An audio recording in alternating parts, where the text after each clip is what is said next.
Is there any survival after death?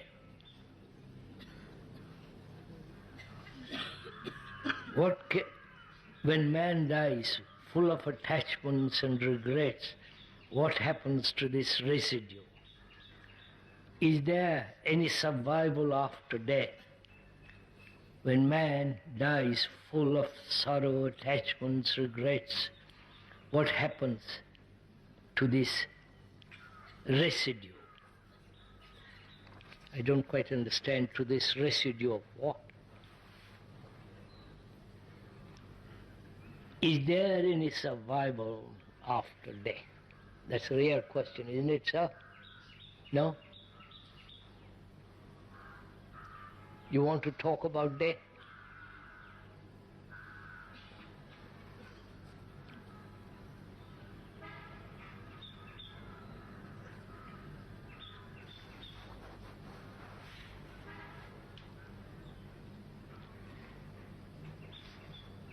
Shall we go into it?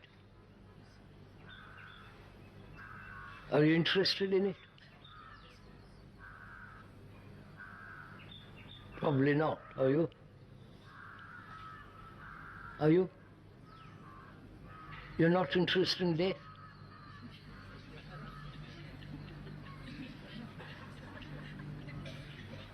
What a lot of fuss you make when somebody dies close to you. Have you noticed that? Everybody else cries with you. You know what goes on in India when somebody dies? The appalling fuss they make about it.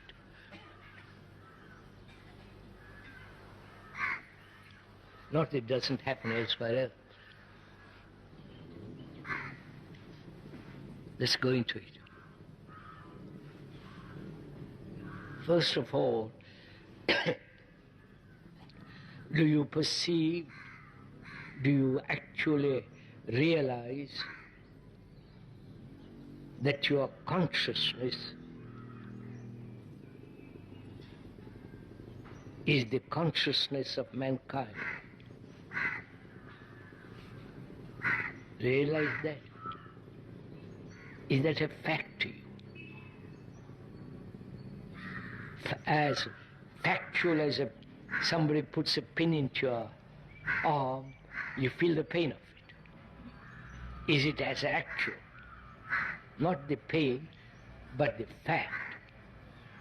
That is, your brain has evolved through time, and that brain is the result of 1,000,000 years.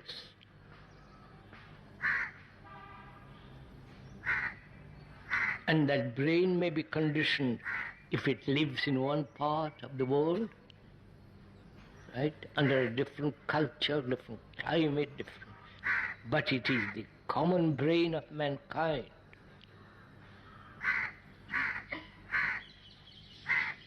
Right? Be quite sure of that. It's not your individual brain. That brain has inherited various responses, right? That brain with its gene, which is also partly inheritance, partly of time, that is the common factor of mankind, right? Do you understand this? So it's not your brain. Thought may say it's my brain. Thought may say I am the individual. Right? That's our conditioning. Are you an individual? Go into it, sirs. Are you an individual? You have a name. You have a different form, different name, different form. A different face.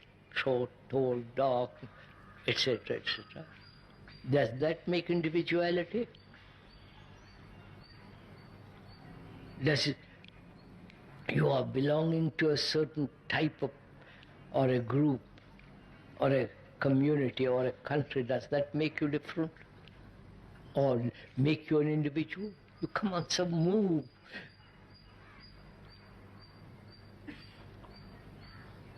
So what is an individual? An individual is who is not fragmented. But since you are all fragmented, you are not individuals. You are the result of the climate, etc., etc., with all its trappings. So if that fact is soaked into your blood, that is a fact. You may consider yourself in, but that's merely the expression of thought. Thought is common to all mankind, based on experience, knowledge, memory, stored up in the brain. Right? The brain is the center of all the sensory responses, which is common to all mankind. I don't know if you're following all this. This is all logical.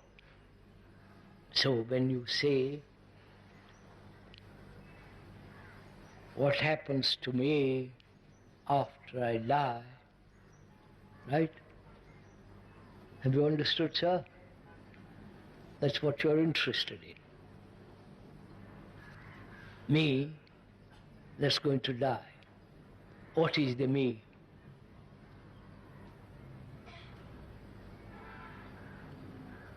Your name, how you look, how you are educated, the knowledge, right?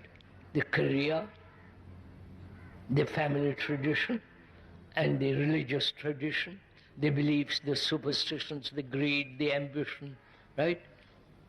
Look at it, sir.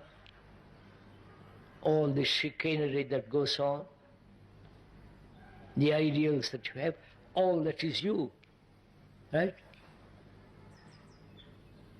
Which is your consciousness. That consciousness is common to all mankind, because they are also greedy, they are also envious, right? They are frightened, they want security, they are superstitious, they believe in one kind of God and you believe in another kind of God. Some are communist, some are socialist, some are capitalist, right? So it's all part, you're all that. So that is the common factor that you are the rest of mankind. Right? You may agree, yes, you say, yes, that's perfectly right, but you'll go on acting as individuals. This is that's what I'm so ugly, so hypocritical. Now,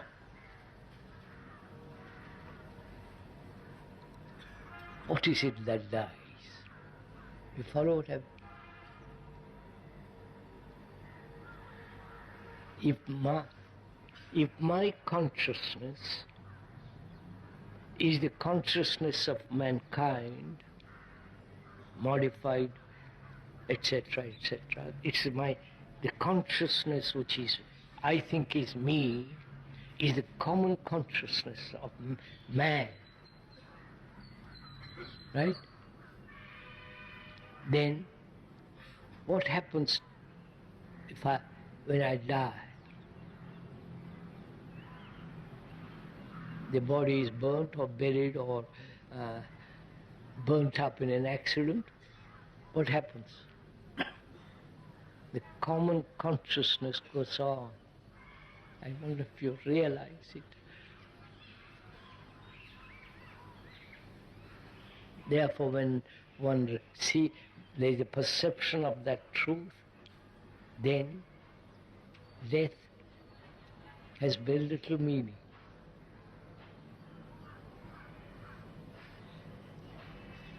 There is no fear of death.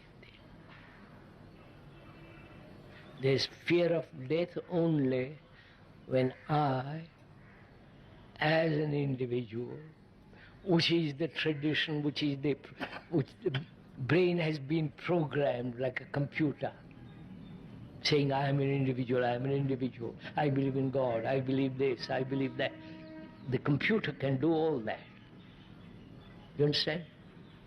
Can repeat. So,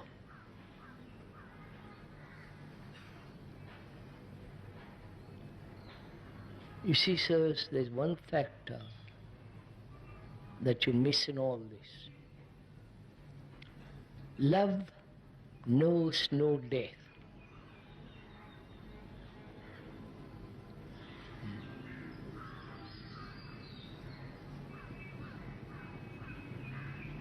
Compassion knows no death. It's only a person that doesn't love or has no compassion is afraid of death. Then you will say, how am I to love? Right? How am I to have compassion? As though you can buy it in the market.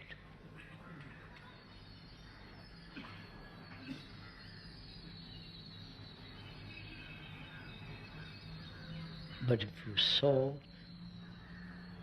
if you realized that love alone has no death, so that is real illumination, you understand? That's beyond all wisdom, all words, all kinds of intellectual trappings.